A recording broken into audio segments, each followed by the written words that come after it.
Olá pessoal, começando esta aula, essa primeira aula, e eu já deixei as leituras aí, vocês já tiveram a oportunidade de ler, as duas leituras. São leituras simples, mas que merecem um pouco de atenção. Por quê? Porque nesta disciplina nós estamos entendendo o nosso objeto de estudos, desde que nós entendamos que a linguística é uma ciência. Sendo uma ciência, ela obrigatoriamente tem que ter o seu objeto. Tá? Então, linguística pode ser resumida entre aquela ciência que estuda os aspectos da língua, Os aspectos fonológicos, os aspectos morfológicos, os aspectos sintáticos e semânticos da língua, E é interessante porque ela trata do quê? Da linguagem humana. Então, é importante para vocês, para nós que estamos fazendo um curso de letras, Talvez, eu não sei qual é o objetivo de vocês aí, mas eu sei que um deles é ensinar língua portuguesa, ou ensinar espanhol, ou ensinar inglês, Então, a questão do ensino dessas línguas, ela vai requerer da parte do professor ou da pessoa que ensina essas línguas um conhecimento de como essa linguagem funciona, como que essa língua funciona, como que se dá esses aspectos linguísticos. Então, é muito importante que eles sejam entendidos. Por quê? Vamos supor que tudo esteja funcionando lá na sua escola de idiomas, ou nas suas aulas. I am, you are, he, she, it. Mas acontece, um dia você encontra um aluno lá que ele não entende, não compreende, ou demora para aprender, ou um aluno, ou um grupo de alunos, e aí o dono lá da escola de inglês ou de espanhol, chega para você e fala assim: olha, nós estamos com um problema sério, nossos alunos não estão mais aprendendo.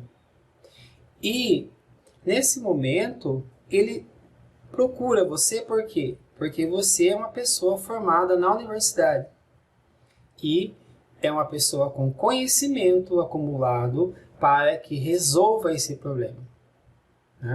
Então, no semestre passado, vocês tiveram uma aula chamada Fonética e Fonologia.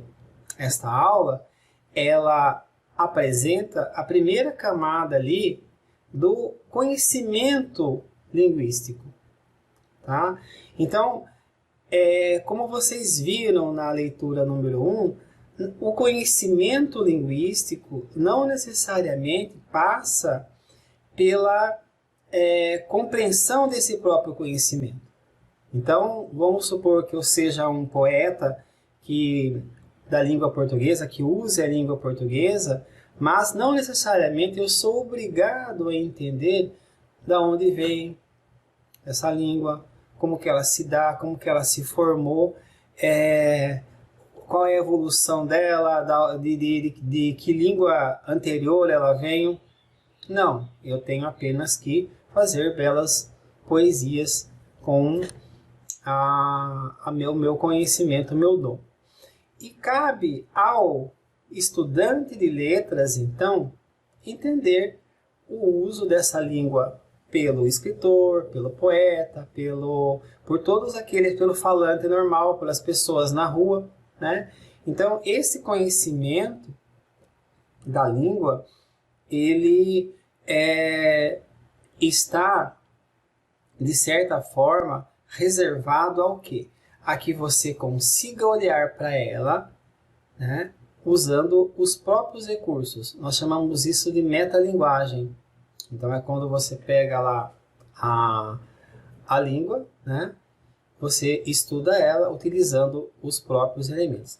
Agora, o conhecimento da linguagem, né, e quase todo o conhecimento da língua já nasce, vamos dizer, ele é gerado, vamos dizer assim. Depois nós vamos ver que esses termos não são os termos que eu posso usar aqui no começo, né? Eles são gerados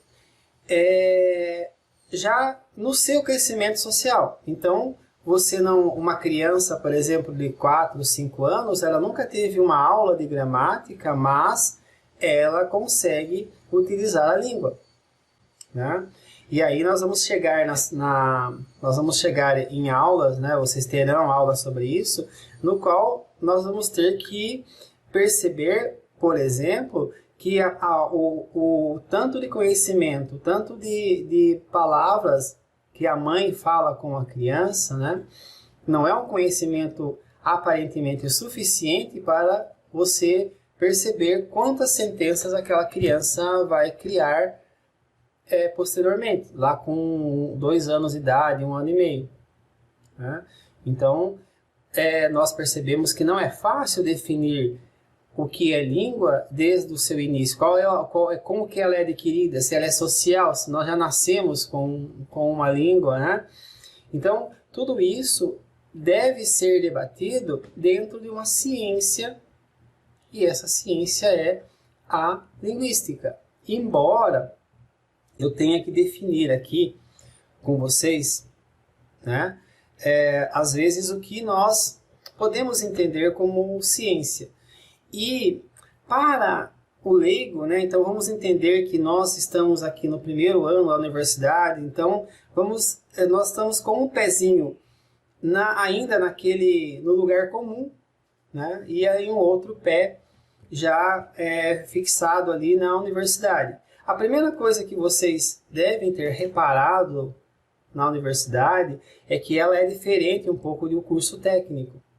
Ou seja, nós estamos aqui na universidade e vocês estão adquirindo um conhecimento que ele é global, ele envolve o objeto. Vocês não aprendem apenas técnicas para ensinar línguas, técnicas para fazer tal coisa. Vocês aprendem a origem e o sentido, né, dos elementos que envolvem alguma prática.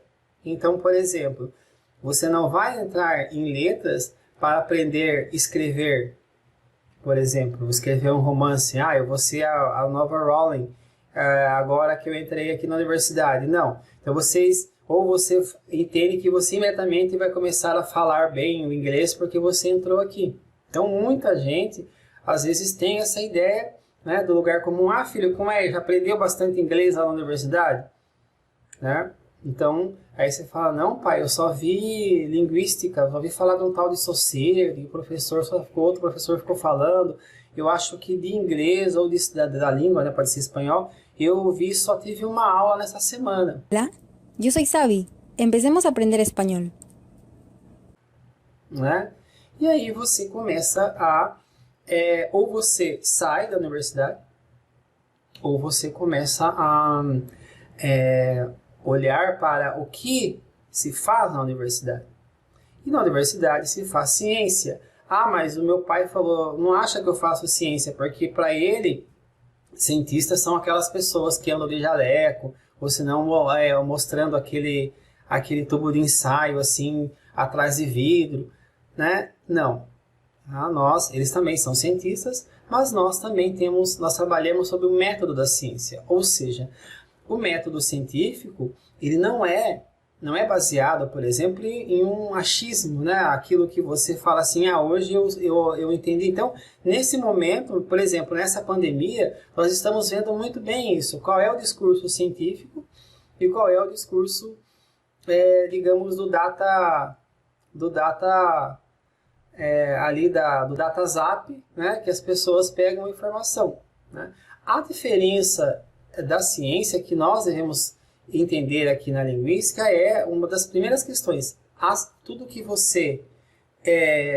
nós conhecemos dentro de uma ciência, não importa essa ciência qual seja ela, é falseável.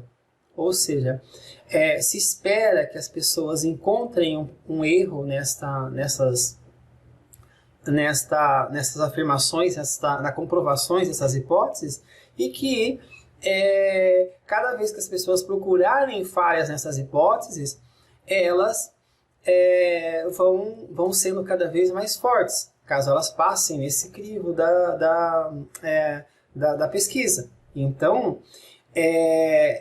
a ciência ela não detém, né? E aqui na universidade nós não detemos, nós não temos o conhecimento, nós não estudamos, nós não trabalhamos sobre a verdade.